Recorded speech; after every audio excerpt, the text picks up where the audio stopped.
we need innovation. We need more patents. We need more products which we can change the world to sustainable energy. Good morning. Today we want to talk about automotive industry, also ecosystem, any problems, and also about Tesla. And today we have just like Harald Schlarb, and just tell about yourself.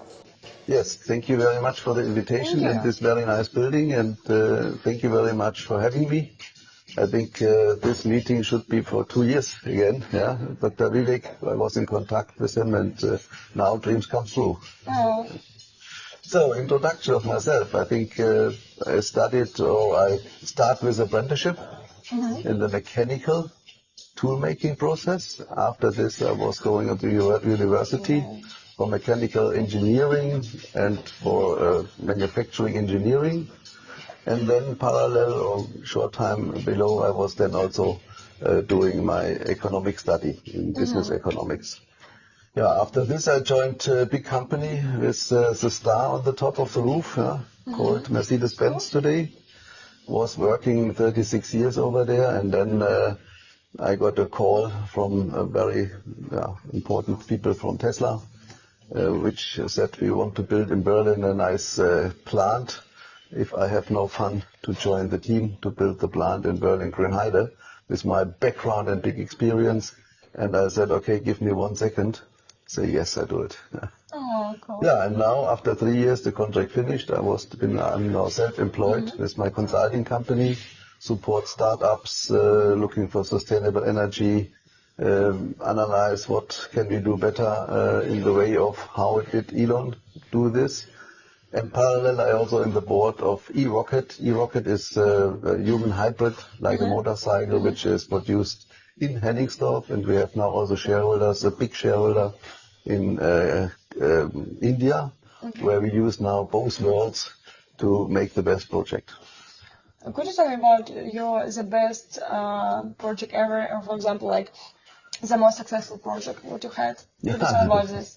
This is not easy to tell you about one project, yeah. So what? Okay, the start from the Maybach. Maybach was a very famous car in Mercedes, which was built in 1930s, and then in 1990 we decided, okay, we want to build another version of this, a newer version, luxury, with 1 million options for the customer. I was responsible then for the body shop, with the planning and also later for the production, which is very interesting also for young people. If you start in the planning, manufacturing, engineering, and later you are responsible for the production in the 2 or 3 shift, it's totally different. You see the mistakes which you did before, and you see, on this topic I should not focus so much as I did before.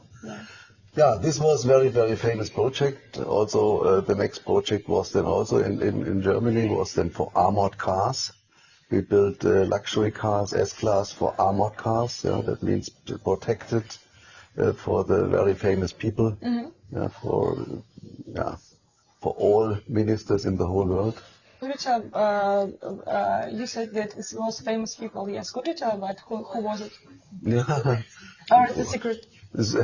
I think it's not secret. That was the Joschka Fischer, also from Germany. He was also the minister of Russia.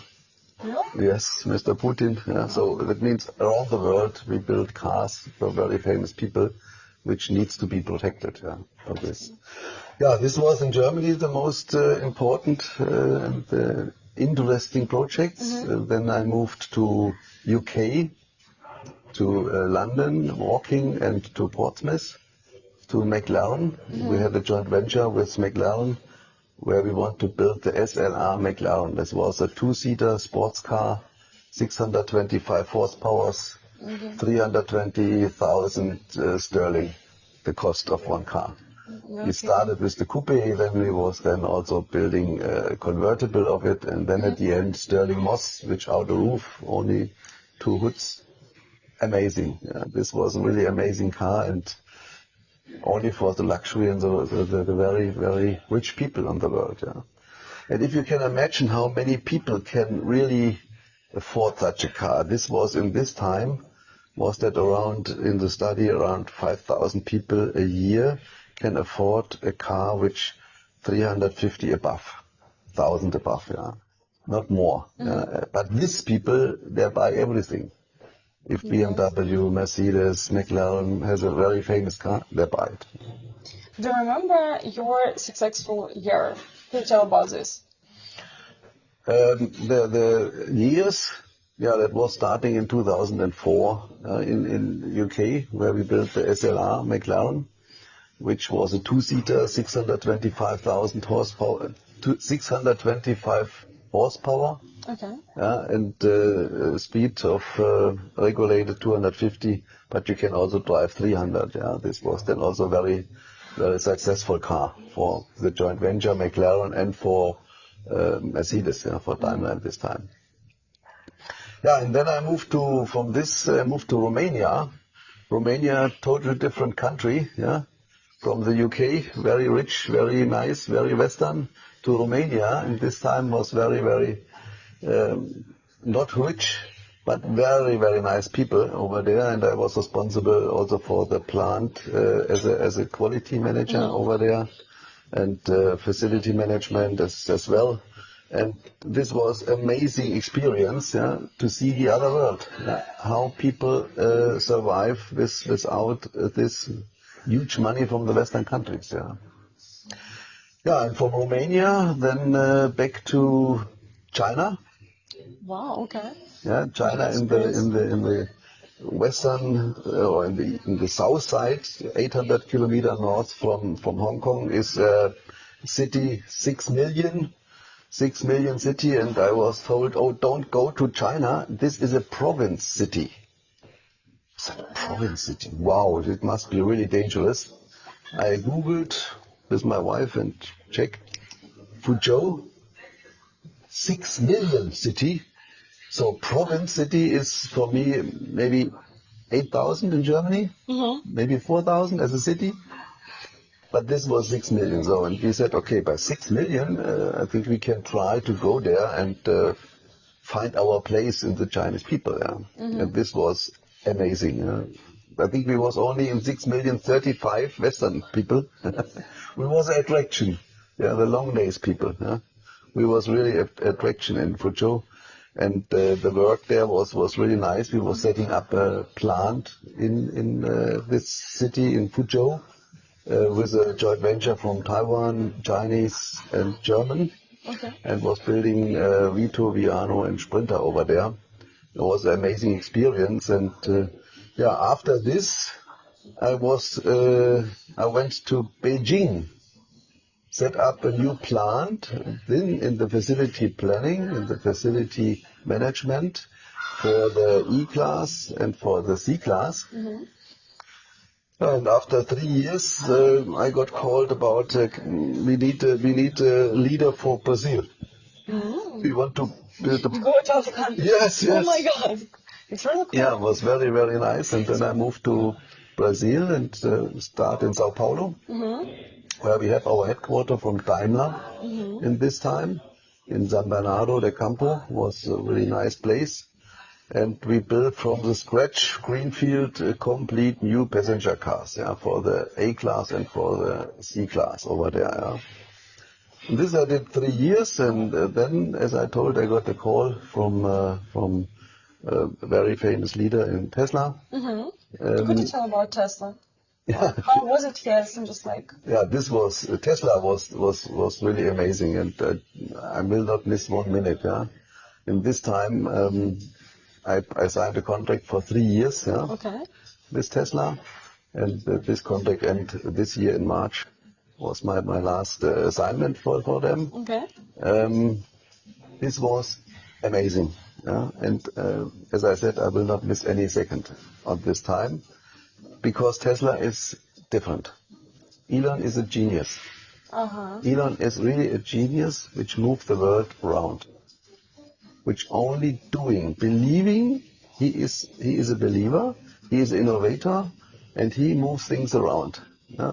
Okay. Which people say, oh, this is too tough, this we can't reach. Yes, yeah? A lot of people just he will not give up. Yes, no, yes. Find a way how to do it. Find a way how to do it. This is Elon. Yeah. amazing. Cool, that's cool.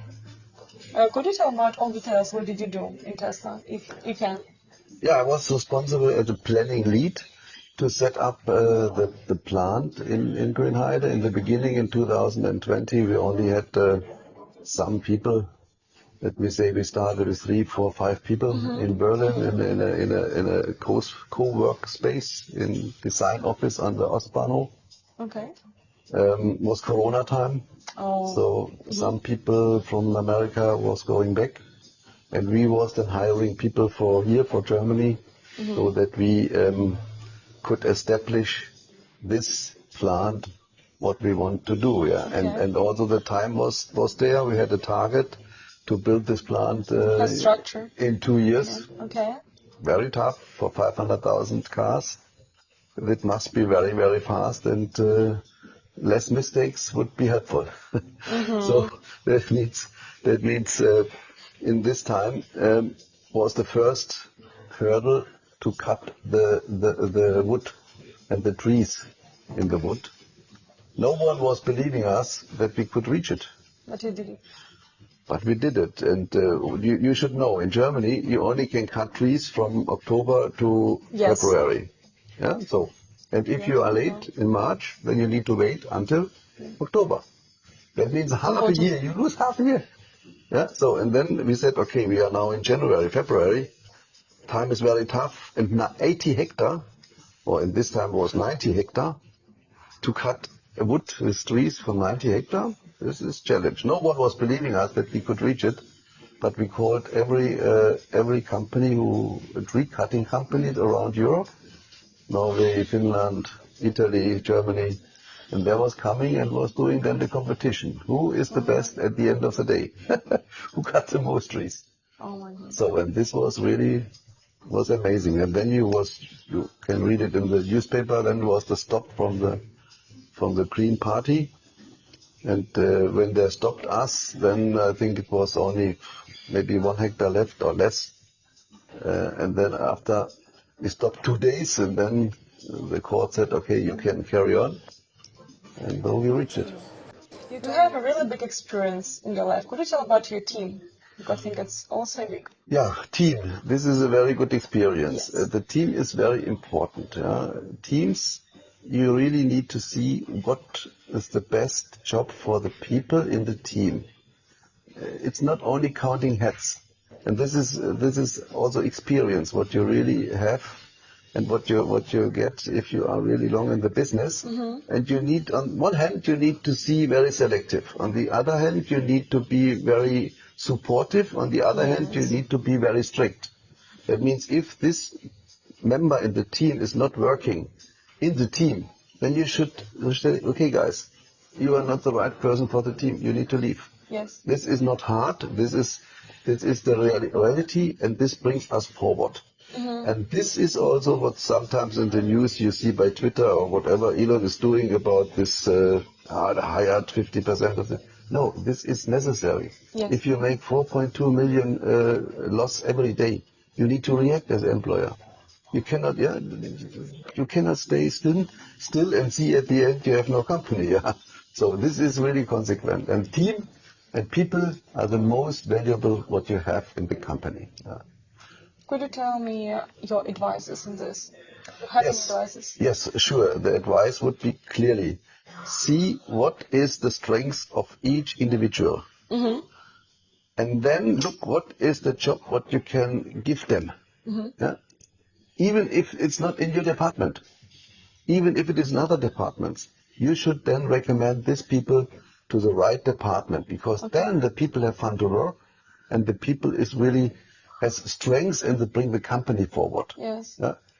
The other way around is you are in a let me say in a manufacturing engineering assembly department. You hire people because you have the right to hire 10 people. And you see people coming and say, I want to work for a big company.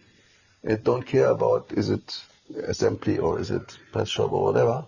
And you find out, oh, this people it's a mechanics, it's a metal people, a metal guy, has nothing to do with assembly. So then you really should say, guy, you should not stay with my team. we have to look in other departments where you really have your experience. Can you bring experience more in this?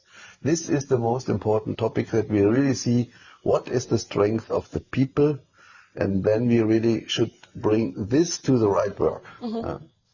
Right now, I asked you about team, and also why we need a team. The first, that we can do our work, and the second, that we can participate in other competitions.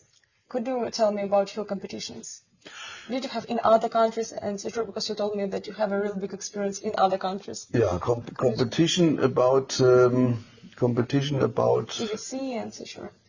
About your work, maybe Tesla also. Yeah, competition about Tesla. I think competition in the team, in the department, or in the company, I would say you find different competitions inside. Yeah?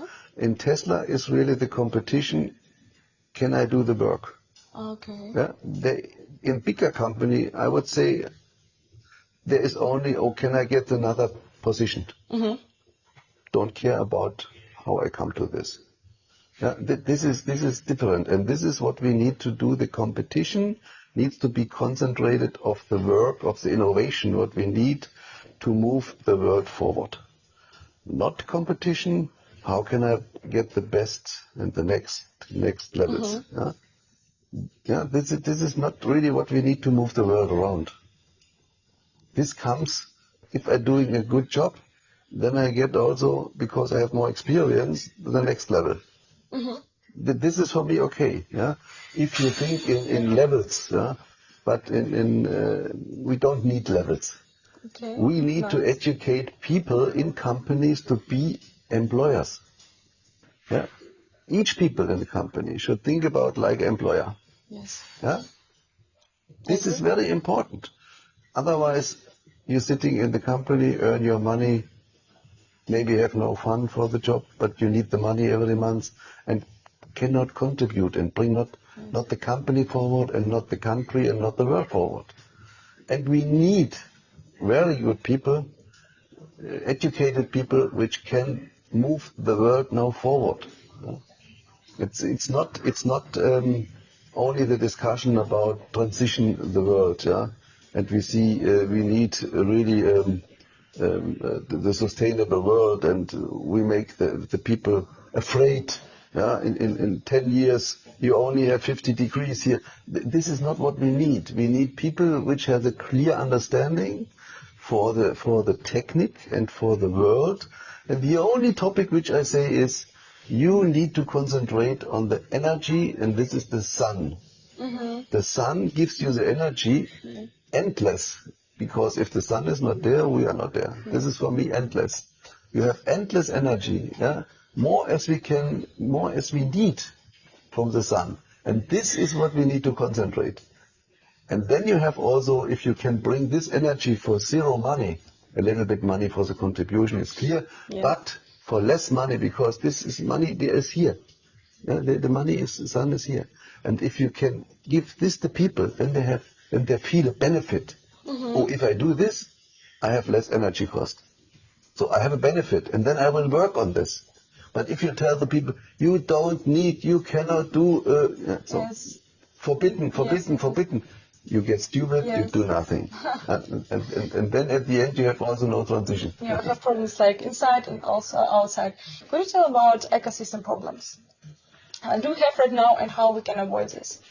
Ecosystem problems, we have a lot. Yeah? Could you tell about this? Yes, of course. We have ecosystem problems. We have in the energy sector, where we burn now coal to get the energy from the coal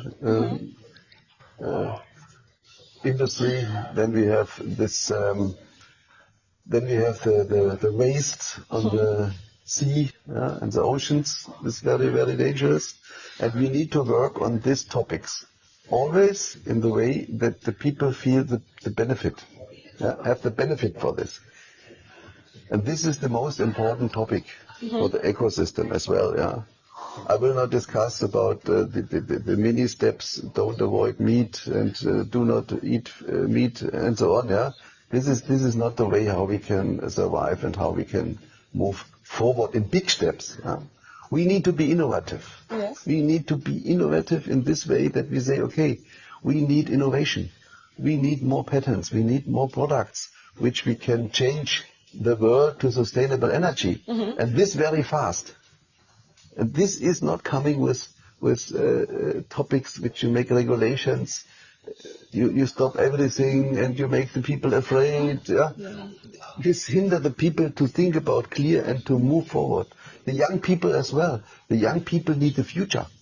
And the future is not dramatic, and you see 50 degrees and you see deserts in Western Europe. This is not the way how we can tell the people the world. We need to give them the freedom to see what benefit do I have if I change, if I give my benefit to changing the world. Okay. Thank you so much for your time, and right now turn to our diplomatic notice. Thank you so much that you was watching this movie.